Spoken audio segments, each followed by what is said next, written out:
You ever get that gut feeling like someone's watching you? Not like, oh, there's people around, but that bone-deep, skin-crawling, primal feeling? That's what happened to Jared. Jared wasn't some scaredy cat. He was a forestry student, used to camping alone, mapping out woods, cataloging trees. So when his university assigned him a solo weekend to study a dense pine forest in Oregon, he was thrilled. He thought it'd be peaceful. He was dead wrong. The first night, everything felt normal. Crickets, breeze through the pines, distant owl calls. But right as he was setting up his tent, he kept glancing over his shoulder. Like, as if something, or someone, was nearby. No sounds. No movement. Just a stare. That's the only way he could describe it. He brushed it off. Typical woods paranoia, right? Until the second night. It was around 1 a.m. Jared woke up because the forest had gone dead silent. No insects. No wind. Nothing. The kind of silence that presses against your eardrums. And then, he heard breathing. Not his own. Not an animal scurrying by. This was slow, deliberate, and close. He laid there, frozen, his heart pounding in his throat. The breathing was coming from outside the tent. Just standing there. Listening. He waited. It didn't move. Didn't walk away. Just stood there, breathing. Finally, Jared couldn't take it. He grabbed his flashlight, yanked open the tent, and there was nothing. No person. No animal. Just the dark stretch of pine trees and his own terrified reflection staring back at him in the beam. But that wasn't the end.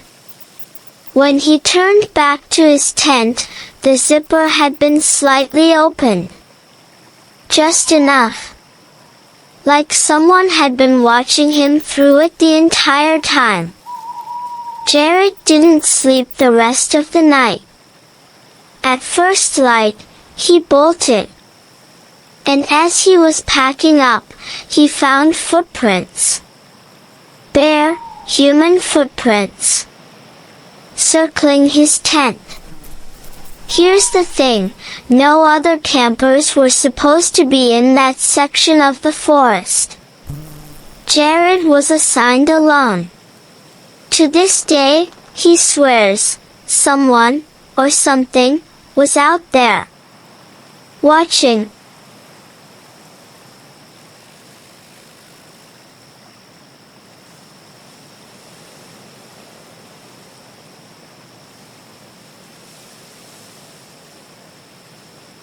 You ever have one of those nights where something just feels off?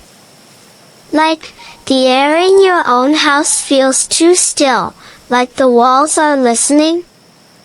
That's exactly how it started for Rachel. Rachel had just moved into this old apartment in a small town. You know the type, creaky floors, stained wallpaper, a weird draft that comes from nowhere.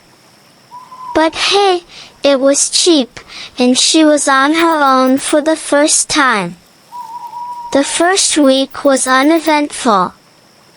A few strange noises, sure, but old buildings do that. Until one night, around 2 a.m., she woke up to the sound of her shower curtain moving. Now, you're probably thinking, draft, right? Maybe a window open? Nope. Rachel was a stickler. Windows closed, doors locked. She even got up and double-checked the night before.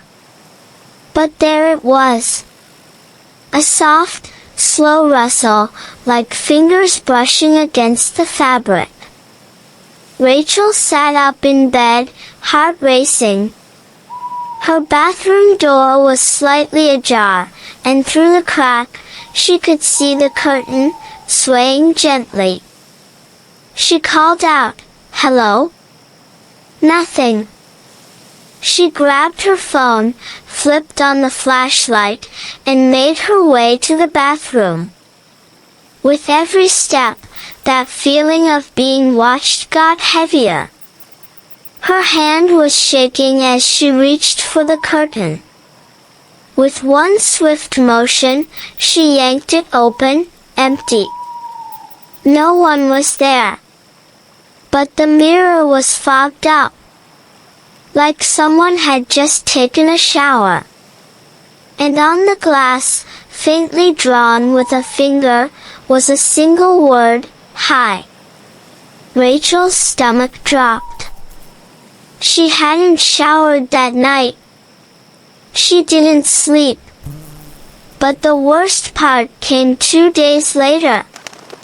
She was video calling her friend, giving a tour of the apartment, trying to shake off the paranoia. As she panned across the living room, her friend suddenly went pale and said, "Who's that?" Rachel froze. "What do you mean?" "In the mirror behind you. There's a man.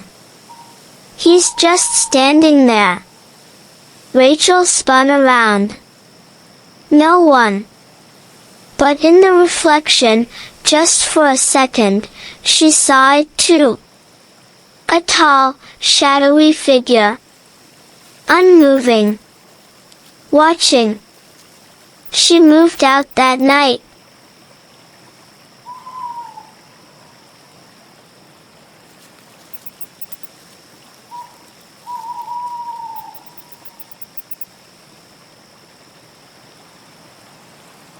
This one comes from a guy named Tyler, who used to live in a rural town where everyone knew everyone.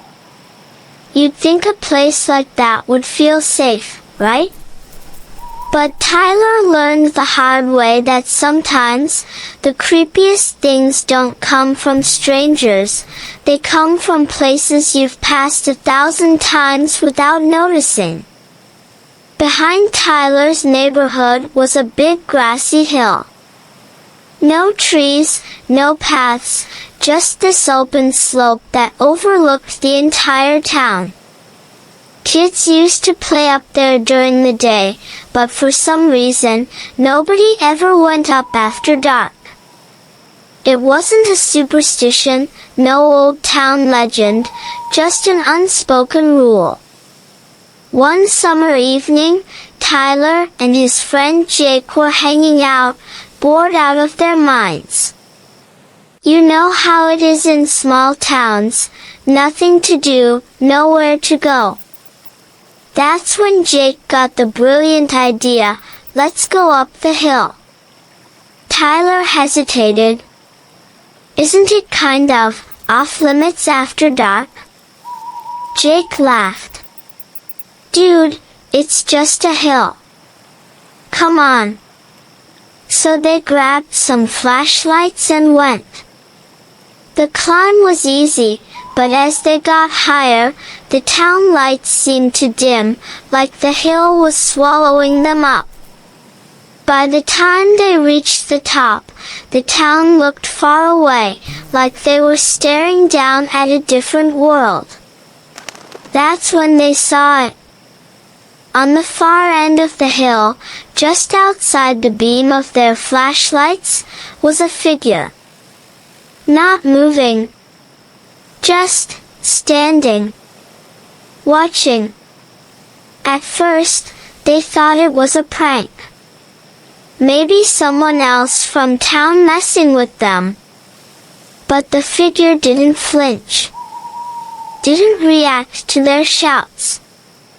And the longer they looked, the more it didn't seem right. It was tall. Too tall.